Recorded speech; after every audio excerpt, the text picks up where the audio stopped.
Assalamualaikum warahmatullahi wabarakatuh. Selamat pagi anak-anak, apa kabarnya hari ini? Ibu harap kalian sehat-sehat semua ya. Hari ini Senin tanggal 2 Agustus 2021 kita akan memulai pelajaran pada bab pertama dengan materi teks laporan hasil observasi. Pada bab ini kita akan membahas tentang yang pertama ada pengertian teks laporan hasil observasi. Yang kedua ada struktur teks laporan hasil observasi.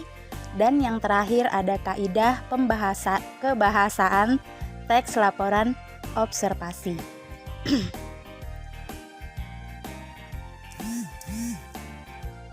Selanjutnya ada pengertian teks laporan hasil observasi.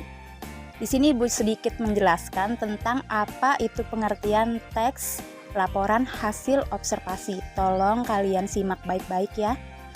Teks laporan hasil observasi adalah teks yang berisi laporan hasil pengamatan terhadap suatu objek yang diamati secara mendalam. Karena itu, isi dari teks laporan hasil observasi biasanya fokus pada suatu objek yang terindra.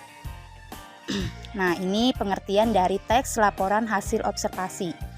Selanjutnya ada, sebentar ya, Ibu bukakan lagi materi selanjutnya. Selanjutnya ada struktur teks laporan hasil observasi terdiri dari 3 bagian.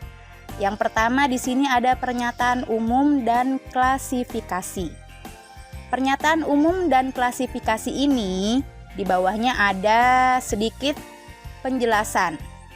Di sini berisi pembuka atau pengantar dari keseluruhan isi dari teks laporan hasil observasi. Yang kedua, deskripsi bagian.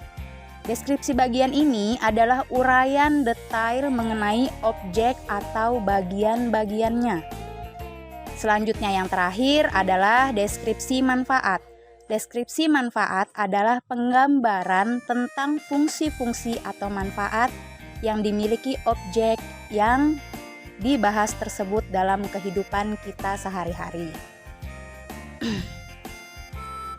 Materi selanjutnya yang ketiga adalah kaidah kebahasaan teks laporan hasil observasi. Nah, di sini ada beberapa kaidah kebahasaan yang biasanya diperhatikan dalam penyusunan teks laporan hasil observasi. Di sini ada 3 ya anak-anak. Salah Ibu, di sini ada 4. Antara lain, yang pertama penggunaan kata atau frasa yang berkategori nomina. Nah, nomina ini adalah kata benda. Yang kedua, pembentukan nomina dan verba turunan dengan afiksasi. Yang ketiga, penggunaan kalimat definisi dan juga kalimat-kalimat deskripsi. Serta yang terakhir adalah penggunaan kalimat simpleks dan kompleks. Nah, itu tadi sedikit Ibu jelaskan tentang teks laporan hasil observasi. Sekarang ada latihan soal. Ibu kasih 3 soal di sini, kalian kerjakan dengan benar. Silahkan kalau misalkan kalian tidak mendapatkan jawabannya di materi tadi, kalian silahkan buka internet atau dan lain sebagainya. Yang pertama di sini ada tuliskan kaidah-kaidah yang ada pada teks laporan hasil observasi. Soal nomor 2 ada tuliskan dan jelaskan sifat-sifat teks laporan hasil observasi. Dan yang terakhir, buatlah contoh teks laporan hasil observasi. Selanjutnya Ibu sudahi pembelajaran kita hari ini. Ibu harap kalian mengerti dengan materi yang Ibu berikan tadi.